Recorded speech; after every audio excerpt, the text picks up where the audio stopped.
Welcome, everybody. I'm thrilled to be leading our second She Can Make a Change showcase. It's amazing. We had over 120 people sign up to watch today. In case you don't know me, I'm Barbara Bylinga, the founder and executive director of She Can. First, there's a lot of people to thank for this amazing endeavor that you're going to hear about. A big congratulations has to go out to the 9 scholars who completed their projects, and they're going to be joining us soon. Also, a big thank you to our Power to Fly volunteers and mentors who advise the scholars on their projects as project guides. And then a huge thank you to our 2 corporate sponsors.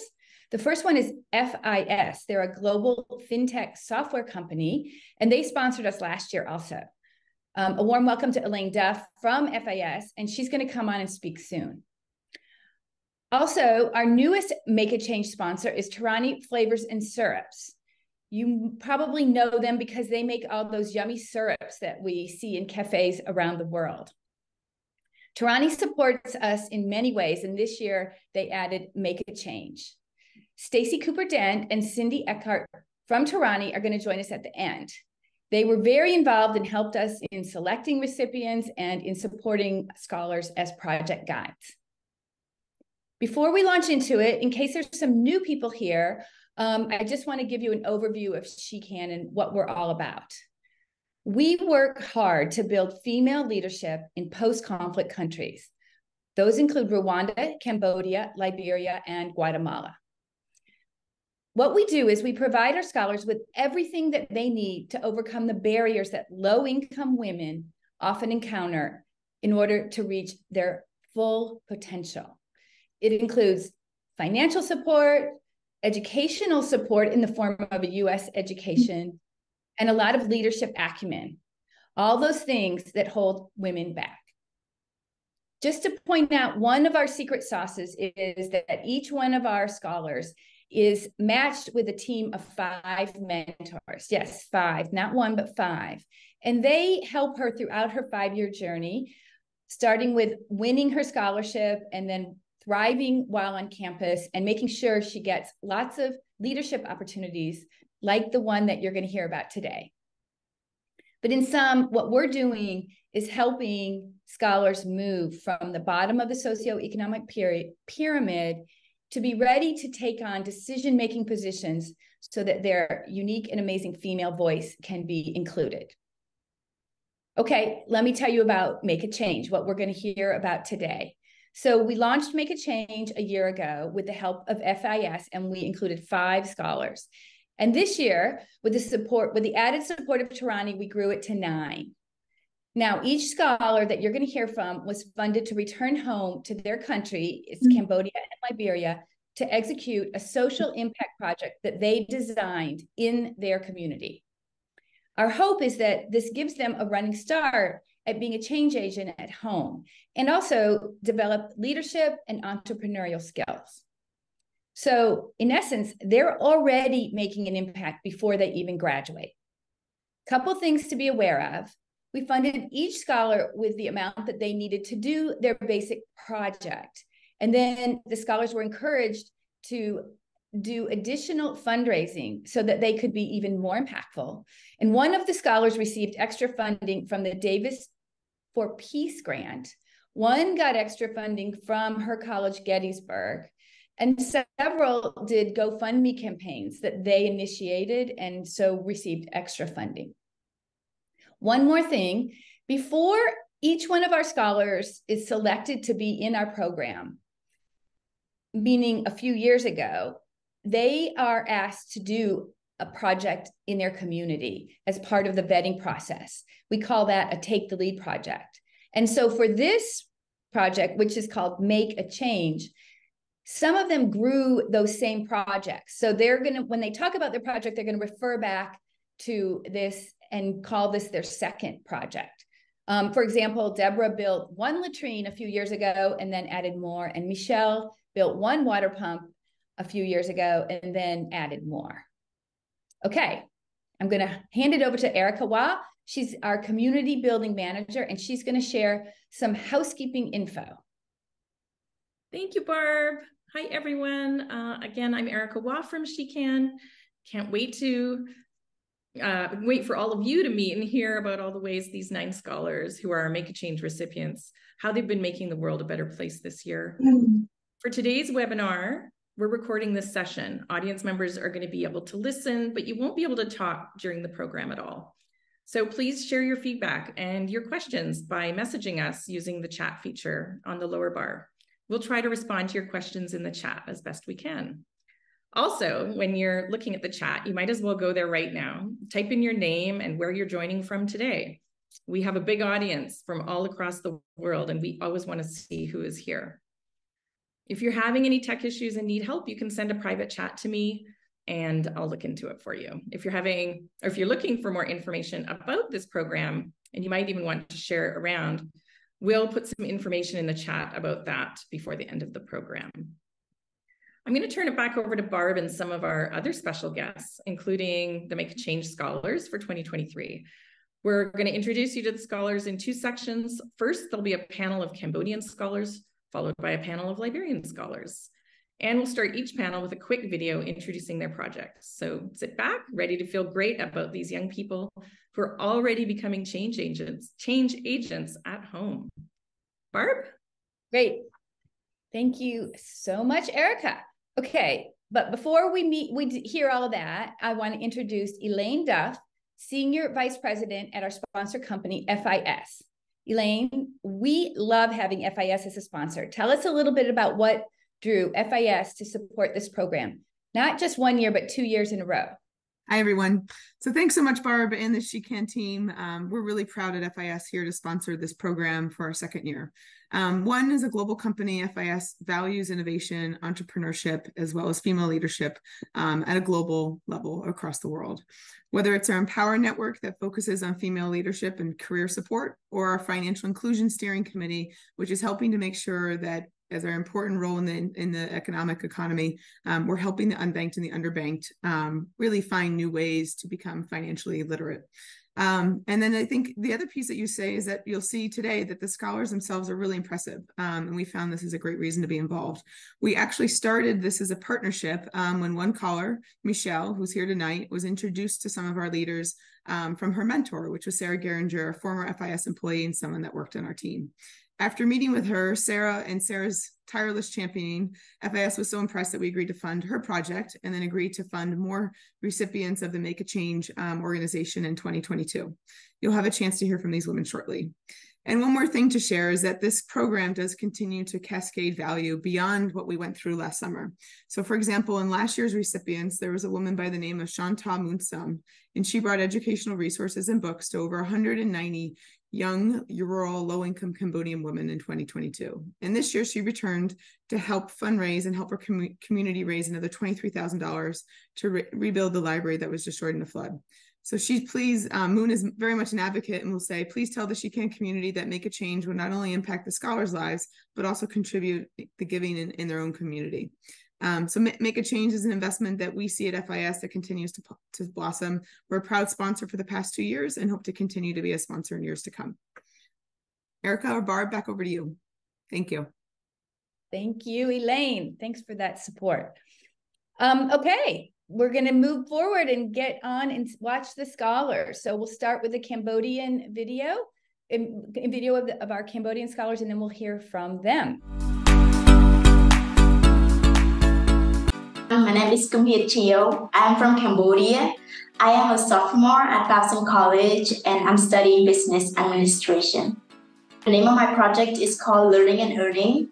And from this project, I hosted a financial literacy workshop. The problem I'm trying to address is the lack of financial management in Cambodian families in rural area. And I specifically chose to do it with women. This project aims to empower them to take part in the family finance. I could not have done the project without the support of She Can and all the donors. Without them, I could not hold my entrepreneurial skills and use that to help these women find their financial freedom. Hello, I'm Pita Kung. I'm from Kampot. in Cambodia. I went to Beloit College in Wisconsin. I studied political science and environmental justice. The change project was focusing on the preparation and information offer about job availability after high school. So many things that I found myself surprising because I kind of underestimate about how I can do. So ask me about what is your leadership skill level, your leadership skill. I can say like I kind of confident, but I don't know how confident I am, how capable I am. And when I lead this project, I kind of find myself more interesting, the way I approach to people, the way I lead things, and the way that I know what is needed and what is not needed. Hello, my name is Pai Pai. I am from Battambang, Cambodia, and my Make a Change project was a university and scholarship workshop. So this project was about me being the barrier of information regarding scholarships and various opportunities to younger Cambodian students. She Can has changed my life and the way that I think, because I never would have thought that I would be able to be here at Dartmouth right now doing the things that I'm doing. For my project, I wanted to do the same to other students. I wanted to be there and show them that they can go so far, and I wanted to change the mindset that you need to be the best to pursue higher education, to pursue scholarships and various opportunities. My name is Sahasop. I'm from Cambodia, and I attended University of Portland and graduated last year. I make a change project called Igniting the STEM Passions in High School Students. So our project aims to do STEM subjects and STEM education to high school students in the outskirts of the capital city, because of the lack of STEM education in those areas. Through this Make a Change project, I learned that my communication, project management, and leadership skills get strengthened. Because of the funding from She Can, I can just focus on making the project more impactful. I learned to provide some stipend to people who work for me so that they can appreciate the work and they can be accountable and committed to their work. Sitong, I'm from Cambodia and I'm currently at Syracuse University. My Make a Change project is called Clean Water and Floating Community. My project really speaks to my major and my passion. I'm aware that the floating community do not have access to healthcare or clean water, and I felt that by providing them access to clean water, I could prevent some of the waterborne illnesses. And it's amazing, with just 22 clay water filter, I could impact over 500 people in the community. Very proud to know the impact I had in the community. I didn't know I could do that. I was very nervous going into the project, and now I look back, I did that. That's crazy.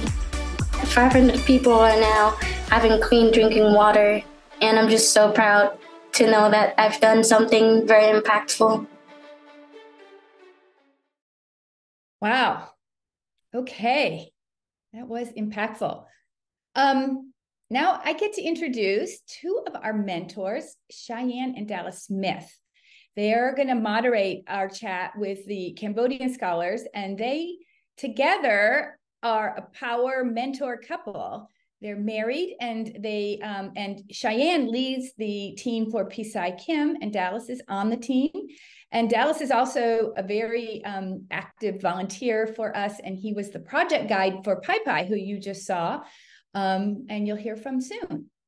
Okay, take it away, Cheyenne and Dallas. Great, thank you so much, Barb. Hi, everyone. I'm Dallas, and it's really nice to be with you all here today. Hi, Barb, and hi, everyone. Thank you so much. I'm Cheyenne. I see lots of enthusiasm in the chat, so I think we're ready to start meeting the Cambodian scholars. First up, we're going to be meeting with one of our recent grads, Pido Kong, who is studying at Carnegie Mellon University for her master's degree in public policy and management. Pido, can you please introduce yourself? Hello everyone, my name is Pidao Kong. I'm from Kampot province, Cambodia. This summer I visited home in my province, Kampot, and introduced my Make a Change project to over 300 students in the high school and introduced them to information about career opportunities and college career path. Thanks so much, Pidao.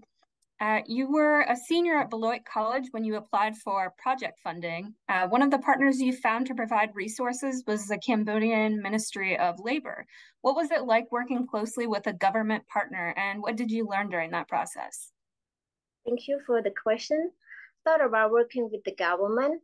I have never worked with them before. So getting a chance to engage with them in this project really helped me to understand how a government function in the real world and their expectation from on their partners.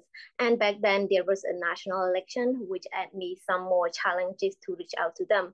But at the same time, I saw it as a special opportunity to learn about a government in a particular time like that.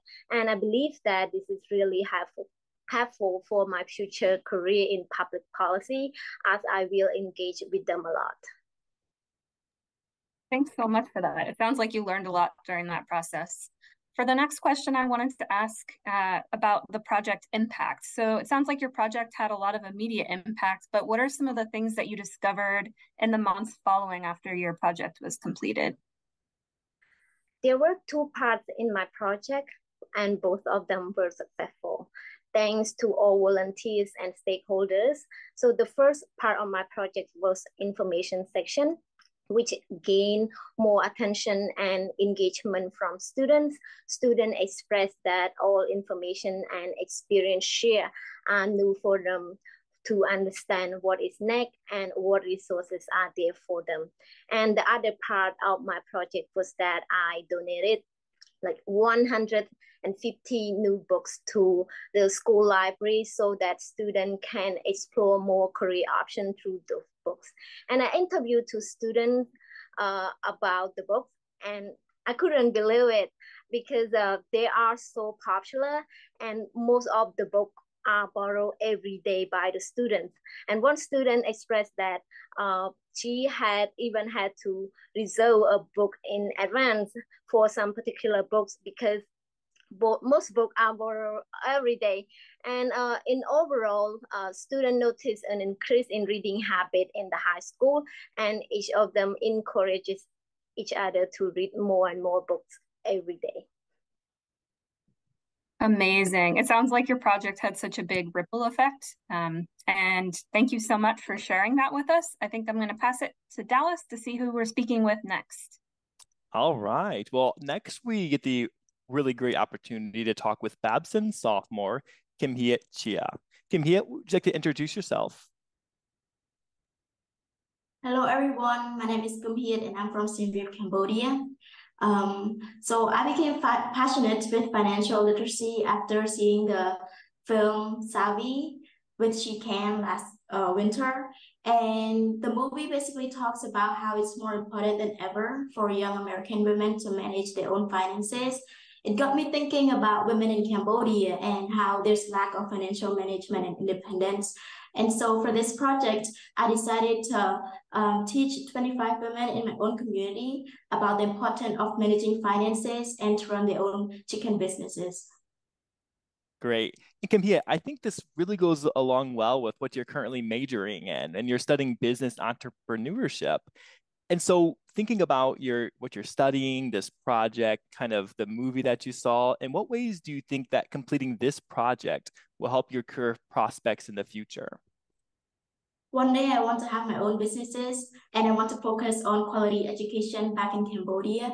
And by conducting vocational training with 25 women, I realized how important it is for our country to have quality education, not just for children in Cambodia, but for adults who may not have the chance to participate in formal education when they were younger. And from personal experiences, I see that when people are educated, they can become entrepreneurs of their own kinds.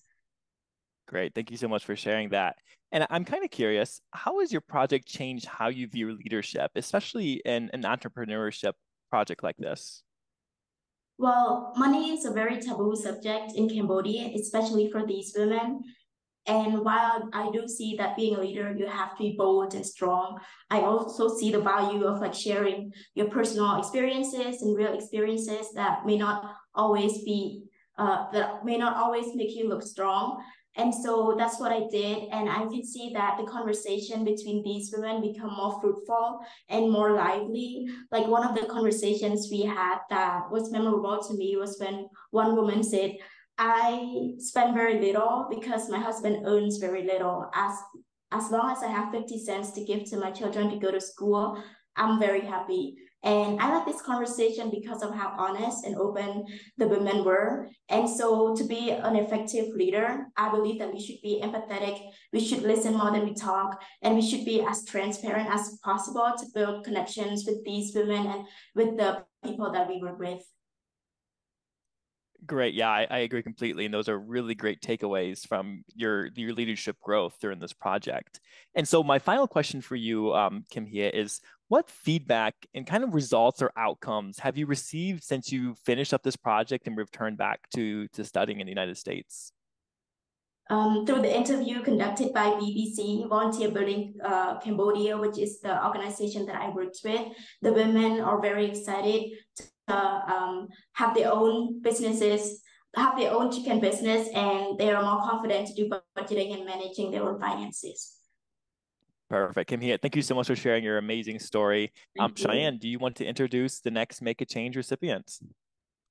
Yes, thank you. Next, let's hear from Saha Sok, who graduated from the University of Portland last spring. She then went back home to do her Make a Change project and has returned to the US to start her master's degree in transportation engineering at the University of Minnesota. Saha, are you able to introduce yourself? Hi everyone, I'm Sahas. I developed a 2-day STEM engagement program which aimed at igniting and inspiring students to pursue STEM. I recruited a group of experts in the fields to deliver this program to 165 students at one of the high schools in the outskirts of capital city in Cambodia. Thank you so much, Sahas. So you returned home to revisit and build upon your Take the Lead project, which you completed as a candidate for SheCan 5 years ago. How have you changed as a leader through a project through this time frame? Yeah, so in my Take the Lead project, which was 5 years ago, as a leader, I thought that I thought that I have to do most of the thing by myself, and my project was only evolving around the thing that I knew I was good at. However, my entrepreneurial skill has developed now, and I realized that as a leader and entrepreneur, I don't have to do it all myself and to know everything. What important is knowing how to convince smart people or experts to work for me and know how to effectively dedicate tasks to the right people. And that is exactly what I did in this project. I included a robotics and programming sessions for students, although I don't know a lot about robotics and programming. But this didn't stop me as an entrepreneur. I hired friends who are expert in robotics and programming to design and deliver the project, to deliver this part of the project for me. And this made me really proud because I can accomplish something that is beyond my professional expertise. Thank you so much. And how do you think your project was impacted by the characteristics of female leadership? Yes, as a female leader, especially in the world of STEM, I always make sure there is gender equity in everything that I do. So one of the goals of this project is to challenge the STEM stereotype of it being a male-dominated field, although this project could have just been about teaching STEM. I also recruited a team of STEM university students where majority is females, and this is unusual in STEM worlds, especially in Cambodia. And this create a whole new experience for the volunteer to be in this group because for the first time they are the majority.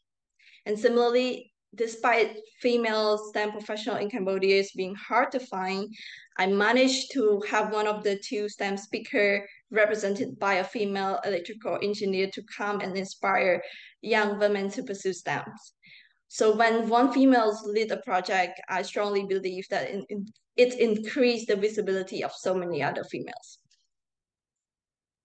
Thank you so much, Sahas. It's really interesting and exciting to hear about your project increasing participation for women in STEM. That's amazing. So I think next we're going to pass it off to Dallas to hear who's up next. All right. Well, I am super happy and super proud to introduce you all to Pai Pai, who is a sophomore at Dartmouth College, who I actually had the extreme honor of serving as her guide for her Make a Change project. And I just met her a few months ago. And so, Pai Pai, would you like to turn on your camera and introduce yourself? Thank you, Dallas.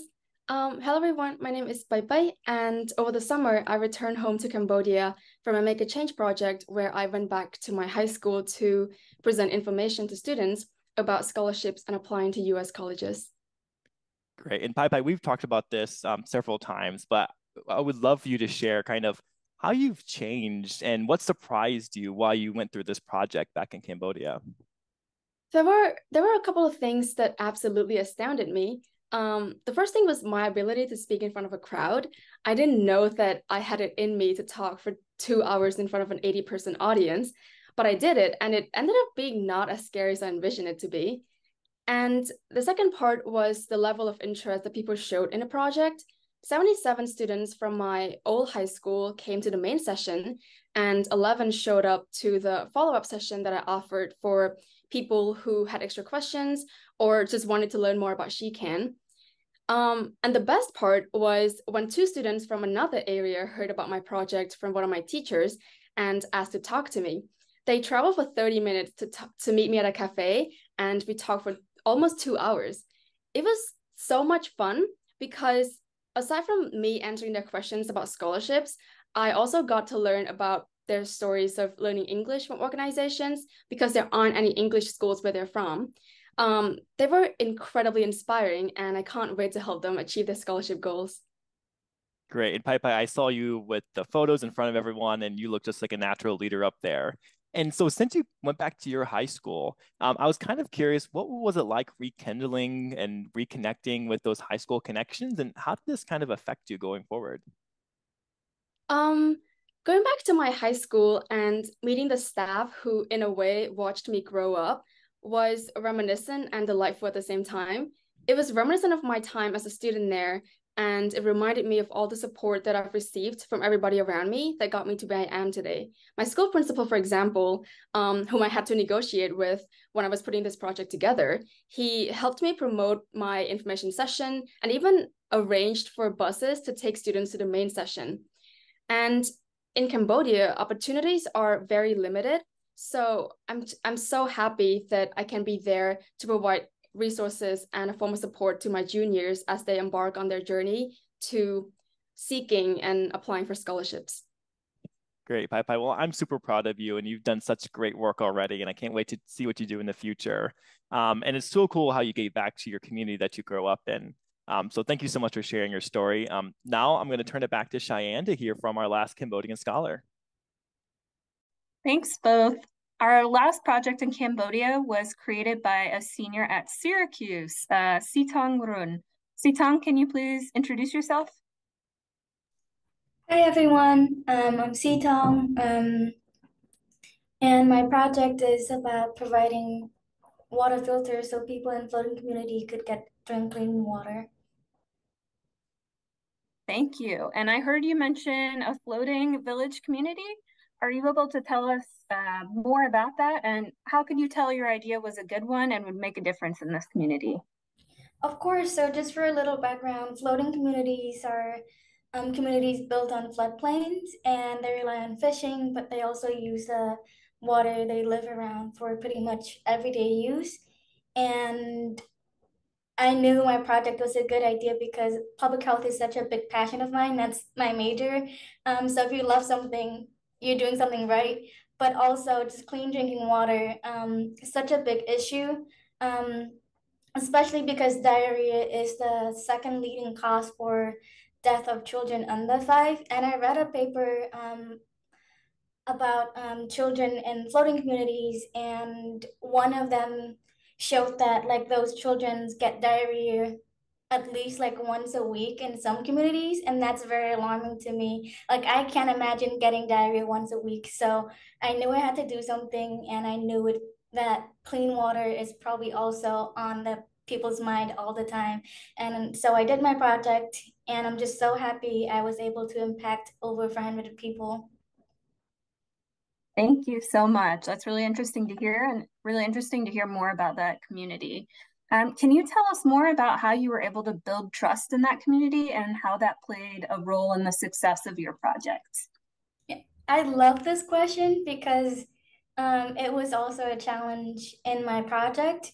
I did my project 2 weeks leading up to the national election, and I stayed in the community for 2 to 3 weeks.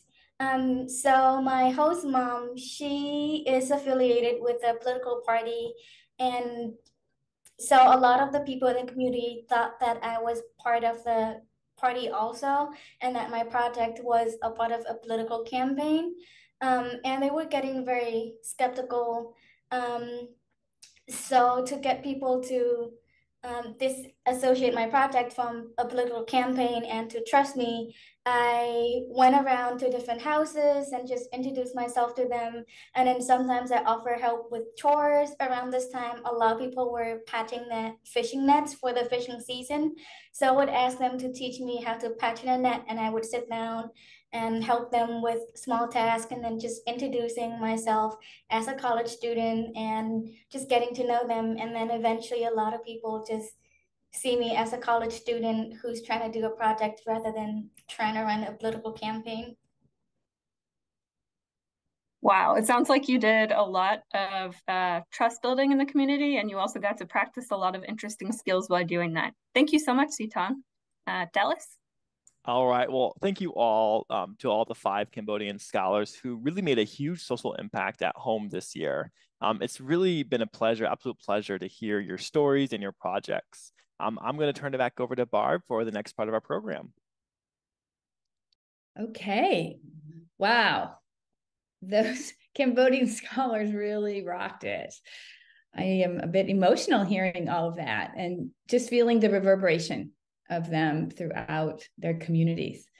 Okay, now we're going to play the video of the Liberian scholars. Take it away. Hello, my name is Tali Dawn. I go to Babson College and I'm from Liberia. The project was titled Advancing Environmental Sustainability and Food Security in Liberia. And it was working with young people to really educate them about the environmental challenges that we have back there, and also encourage them to be able to take action in their schools and in their community. One thing I wanted to have as part of the project was to start promoting the idea of using reusable water bottles, because right now we drink from single-use plastic bags. All of these classes I've taken and what I've learned from these classes, problem solving and all of those skills have also contributed to how I planned this project and was able to make it successful. Deborah Gumper, I'm from Liberia. My project was the community-led toilet sanitation, and the goal was to improve public health and sanitation in rural Liberia. The project that I did in the summer was highly supported by the past knowledge that I got. I constructed my first latrine for the She Can Take the Lead project. Before I could do that, I went into the community. I did a survey, realized the problem, that what needed to be done. Because everyone that I would encounter, they were always, oh, we need a public latrine. It was really amazing to see how the first toilets are built in 2021. The people have installed solar panel light in front of it, and they also built a septic tank that is environmentally friendly, and also it will help to fertilize the soil. So the people planted sweet corns, which is I ate some of the corn, and it was just so sweet, and that really motivated me before I could start the the 3 toilets that are built. People actually need this toilet. Hi, I'm Jennifer Maxwell, or Jenny for short, and I'm part of the first class of She Can Scholars from Liberia. And I'm currently studying at Molenbeek College, where I'm studying business administration with concentration in international business and marketing. Make a Change project was the Impact Project, creating awareness, menstrual health awareness across Liberia, particularly to underserved communities.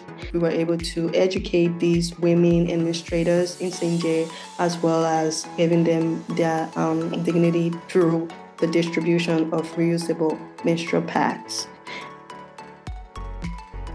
The change that I created for these women administrators was to help them stay in school or even go and do their usual chores or daily chores and not having to stay home and feel ashamed of themselves because of this natural phenomenon. This is Michelle Ohanwadi. I am originally from Monrovia, Liberia. I'm a junior studying environmental science at Gettysburg College. Last summer, I went home to undertake our water justice project. The goal of the project was to address issues related to clean water. And this project was successful because I was able to watch the impact of clean water on the lives of children especially. The previous project, I had less experience, way less leadership skills and abilities, but I was able to execute the project despite that. And comparing that time from 2021 up to 2023, I have learned so much about leadership, and I have learned proper time management and all of that. So all of those lessons were well incorporated into this new project, and it made it a lot more successful. Like my networking skill improved, which helped me to collaborate with the Environmental Protection Agency of Liberia in securing regular check-in of the water pump. 3 hand pumps isn't enough to meet all of those needs for the over 8,000 residents of Yaffe Town. So there's still a lot more work that needs to be done. I felt some pride in myself, and I was very grateful for how far I have grown over the span of 2 years, how much I've played a crucial role into me giving back to Liberia. So I felt a sense of joy and a sense of pride, and I was grateful for my achievements. All right, now we get to hear from these amazing young women. So to do that, I'd like to introduce our next moderators, Ellen Silverman and Kema Duopo. Now, Ellen is a She Can mentor to a scholar named Robert Lean from Liberia, who's applying to college right now. And Ellen also created those 2 videos that you just saw for us. So we're so grateful to her for that. And Kema is a She Can volunteer whose family is from Liberia. And Kema helps us with checking in, doing regular calls with our Liberian scholars to help them just provide advice on their journey in the United States. So I'm going to pass it over to Kema and Ellen. Perfect. Thank you, Barbara. Hi, everyone. My name is Kema Duopo, and I'm so happy to have you meet the Liberian women that's making an impact with their Make a Change projects. Hi, I'm Ellen, and I'm delighted to be part of this panel and to help you learn more about the projects from the Liberian students.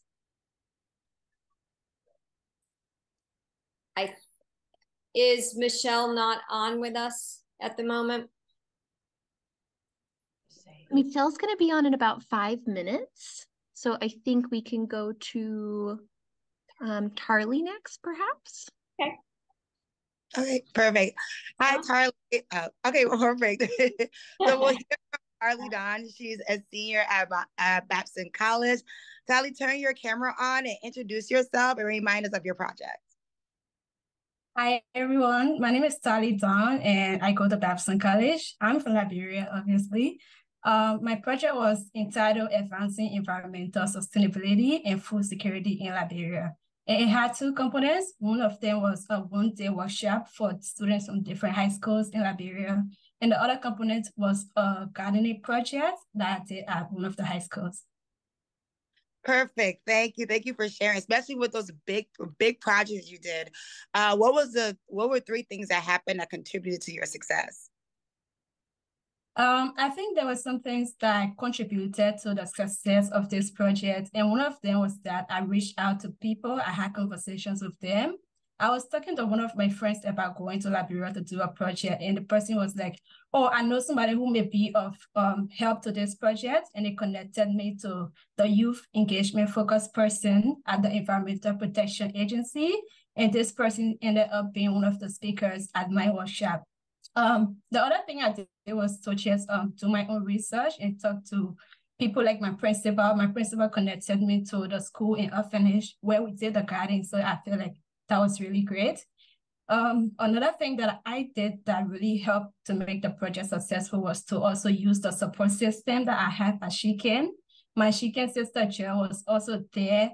Although she was in the US, but I reached out to her at times to post updates on social media when I was having issues. And I also had my amazing project guys, Stacy and Cindy, helping with the entire project from the start. Perfect. So it seems like you use a lot of the people and the resources you already had to help with your project. Amazing work. So let's talk about the impact. What impact did you see from your project?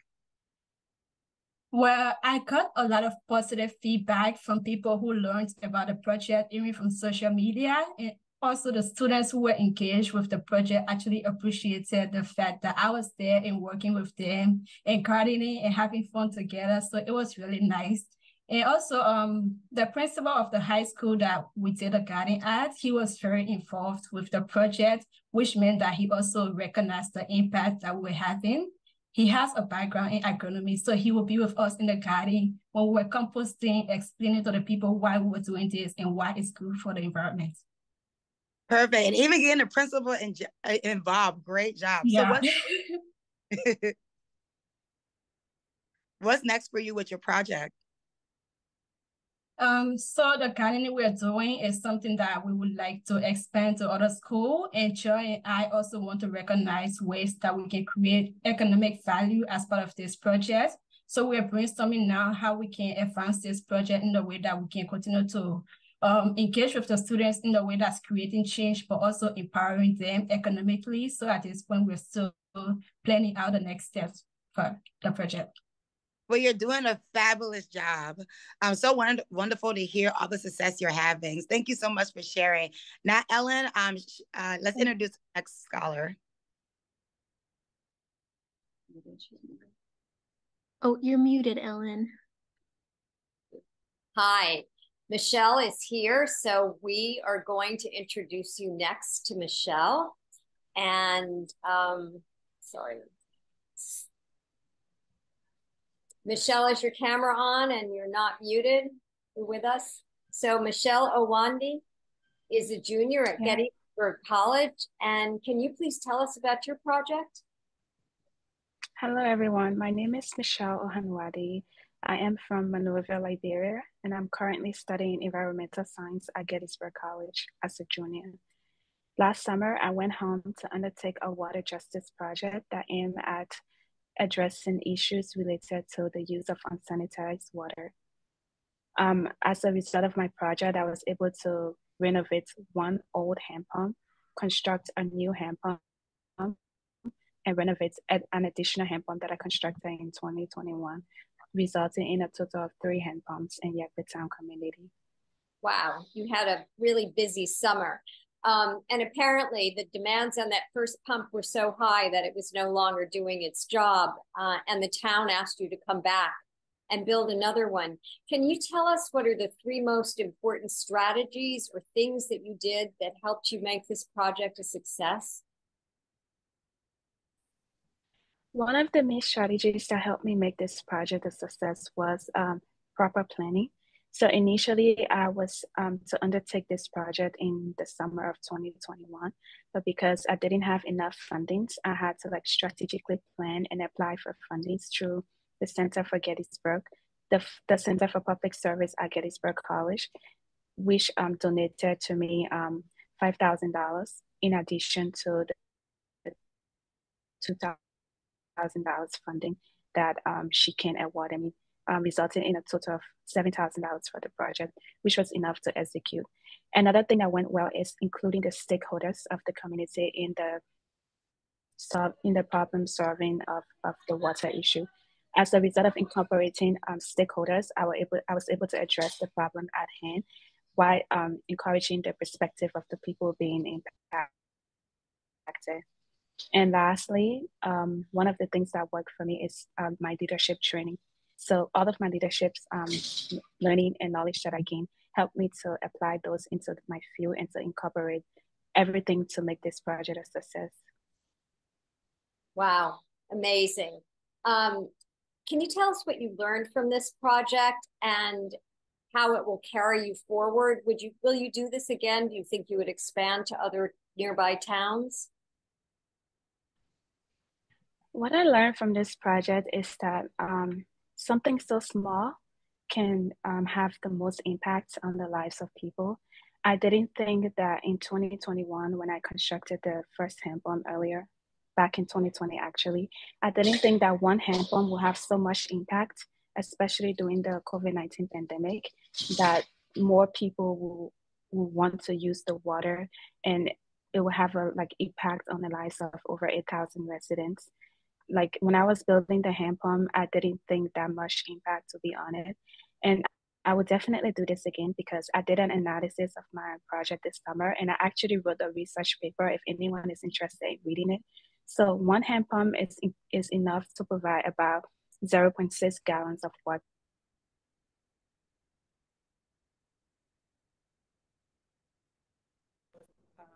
Provide 1.8 gallons of water for the people of Yagbitown. So now each resident of Yagbitown take home about 1.8 gallons of water, that tripled the original amount. There's more need for clean water in Yagbitown, and I'm dedicated to making sure that every community and every member have adequate water supply. Fantastic, thank you. Michelle, can you just give us an idea of how much water each person needs per day so we get an idea of, if you're providing a lot of water or just enough for a few sips, or how that works? So the average person uses anywhere from 50 to 100 gallons of water per day for their daily needs, from cooking, showering, using the toilet, etc. And with just each resident taking 1.8 gallon of water now, there's still more work that needs to be done. And we need approximately over 160 hand pumps to make sure that everyone in Yagbitown have access to clean water. Thank you so much. Michelle, you also had a documentary made about this project, and many of us at SheCan have had a chance to watch it. We'd love to be able to put the link to the documentary in the chat so that we could share it with everybody on the call. That's perfect. Excellent. Thank you so much. Kema, who are we going to introduce next? Let's see. I think we can go ahead and do Barbara, right? No, we're going to do Deborah next. So Ellen, because we missed, we switched things around. Okay, so great. Deborah, are you ready to go? Let's introduce you. It's Deborah Gongpar, who's a sophomore at Bucknell. Deborah, say hello and please remind us of your project. Hello, everyone. My name is Deborah Gongpar. I'm a sophomore at Bucknell University. And over this summer, I went to Liberia and built 3 additional toilets that were added to the first toilet I constructed for my SheCan Take the Lead in 2021 in order to improve public health and sanitation in the town of Batalapon County. And through the help of my organization, Weekend Liberia, I also ran a workshop that addresses the effects of open defecation diseases on the community. Great. Deborah, so when you were working on this project, what were the hardest parts about being a leader? And also, what were the most rewarding for you? The hardest part about being a leader for my project was to be a female. I come from a society that is a patrilineal society, and also gender equality is a problem instead of a solution. So constantly women are always like struggling to find their voice, to, take the lead, or, take their stand in such society. So for that reason, I faced a lot of challenges from some of my teammates, which were like the opposite gender. So most of my decisions or ideas were invalidated. And also I had people doubting my ability to manage such a huge fund, because I received 10,000 from Davis Project for Peace, and also 2,000 from She Can Make a Change, making it 12,000 in total. So they thought that being a female that is like weak, I cannot manage such amount of fund on my own. However, to my dedication and knowledge from my past Take the Lead project with She Can, and also the leadership experiences or abilities I've gained from She Can, I was able to tap into my potential and defeat my doubt and stand out and take my place as a female in Liberia. Amazing. That's really amazing. Can you also tell us about why you chose the colors you chose to paint the latrines? So currently my country is going through the election period, and few colors are associated with the government, such as white and blue. So I decided to paint all of the toilets that are constructed aquatic green and aquatic blue, so that it can signal to the community that this is a private project, is not sponsored by the government.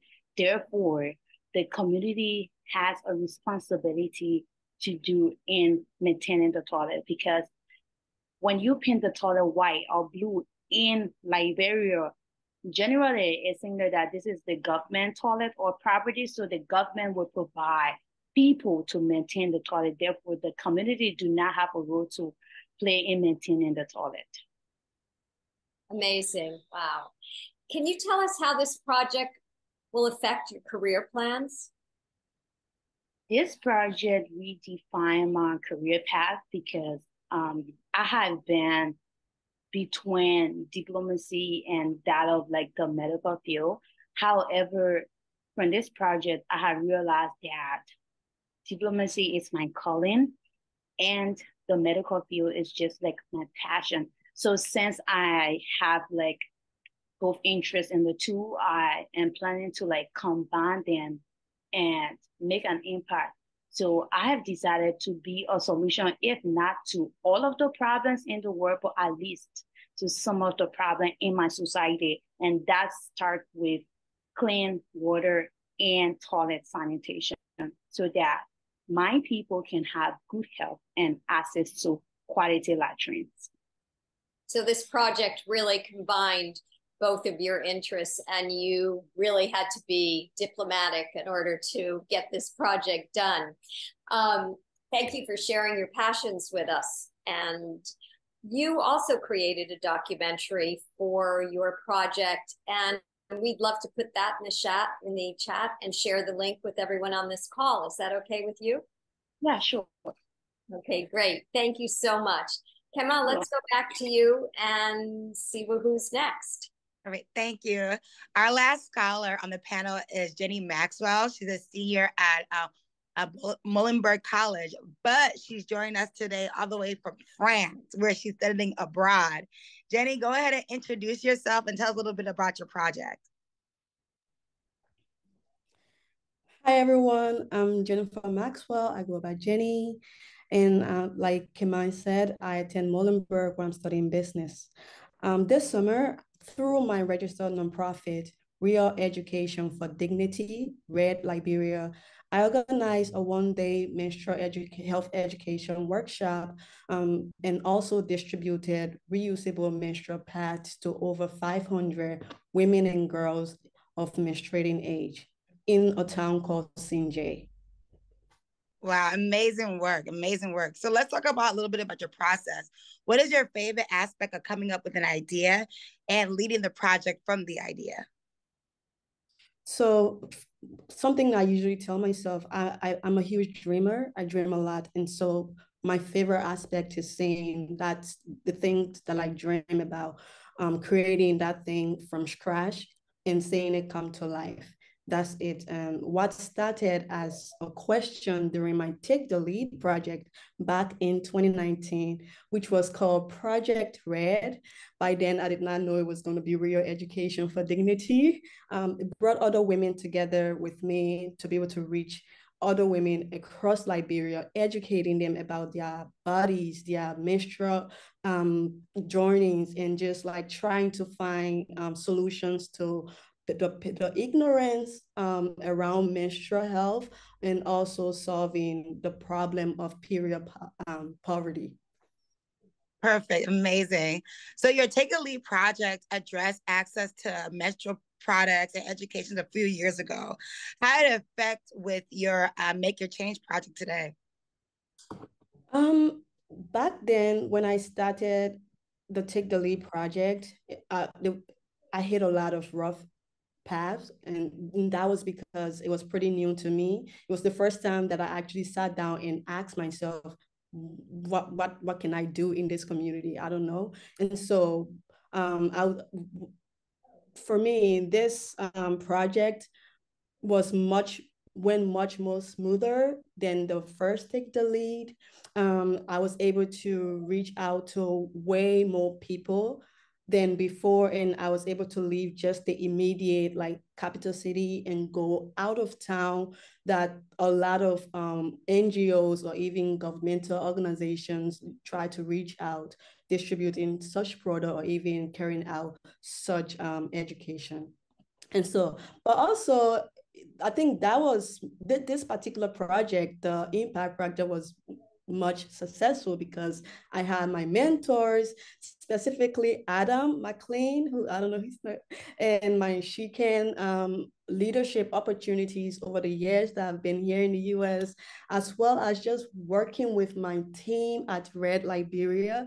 It's just been a lot of learning process, and all of those coming together really helped me create this wonderful project, I'll say. Perfect. So it seems what you did is you took the stuff that you learned from your previous project and applied it to the new project to make it stronger. Good job, Jenny. So tell us the future about your Red Liberia, and what resources do you need to keep growing? Okay.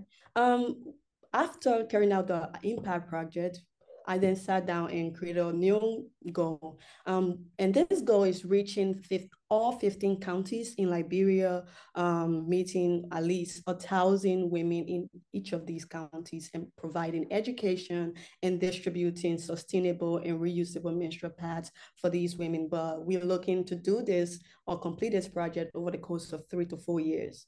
That's the plan. But to be able to carry out this plan, we need money. And so one of the things that I did when I was back home, I reached out to the Vice President of Liberia, Her Excellency, Dr. Joelle Howard Taylor, and she wants to work with us going on tour, and educating the girls that she's been working with over the years, while also helping with supplies that we can distribute to these girls. So that's it. However, we cannot even start this project until after the election that Debbie mentioned, because we don't want it to be a political thing.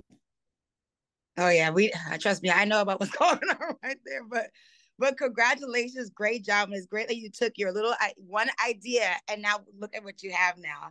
So congratulations, Jenny, to all your success. And congratulations to all Liberian scholars that completed their projects. As a fellow Liberian, my heart is full. But let's go back to Barb. Thank you. Okay. Wow. Kema and Ellen, you did a great job. It's just great having you in our community. Okay, we want to wrap it up a little bit. And I just want to say that I think it's clear we picked the right young women for this program.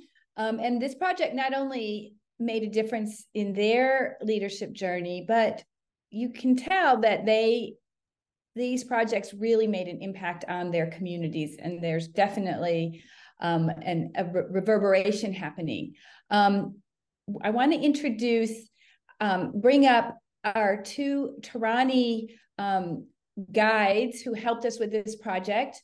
Cindy Eckert, Chief of Product Innovation at Torani, and she can mentor and make a change guide. And Stacy Cooper Dent, she's the General Manager, International Business at Torani. Again, a mentor and make a change guide. So Cindy and Stacy, why don't you turn your cameras on and just help us understand the impact that these projects had on small communities in Liberia and Cambodia. Thanks so much, Barb. Hi, everybody. I'm Cindy. These amazing young women turned their visions into realities, and such a rare talent. Let's take a few minutes and recap some of the many impacts their projects have made. Over to you, Stacy. Yeah. In Cambodia, PDAO provided a whopping 500 rural high school students vocational training and resources. And Kim Hee helped prepare 25 women with financial literacy training and other skills, and they were able to start their own poultry businesses. Addressing high school education needs, SAHA ignited STEM passion to over 140 rural high school students and left the school with examples for engaging students in STEM in the classroom. So obviously a ripple effect going to happen there. While Pai provided 80 rural high school students with information on obtaining scholarships for attending university, she also reached other communities who tracked her down after the project. That's passion. Sitong provided 19 households in floating villages with clay water filters and education around the benefits of clean water that I'm sure has far-reaching effect. And in Liberia, the impact these young women made was truly tremendous. Michelle brought clean water to 8,000 residents of Peak P town by installing a new water pump. And Tarly educated over 300 high school students about climate change and food insecurity. At the same time, she created a thriving community garden for over 270 students. Wow. Meanwhile, Deborah built 3 toilets and educated over 200 people on open defecation and its effects on the community. And Jenny's Red Liberia project delivered menstrual health education and resources to over 500 people. That is a lot of change. And Torani is so proud to be able to have supported these amazing projects and these amazing women during their journey this summer. At Torani, we are all about creating opportunities, and we cannot wait to support more Make a Change projects in the future. So today, I challenge everyone here to take Make a Change to your company and ask them to join us to create even more impact and even more She Can Scholars next summer. Wow. Thank you, Cindy and Stacy. That was quite a lot of impact you just went through. It's clear that it started with Torani and FIS, and now this impact is just gone on and on. And as Stacy just said, we really want more Make a Change recipients. We want to support more of our scholars next year. So please join us. I think Erica Wah's email address is on the screen. This is a great project, and I think a lot of companies might be interested in it. Okay, I think that's it. Let's have all the scholars and the sponsors turn their videos on so we can just have a goodbye. It's a fantastic group. They're already change makers.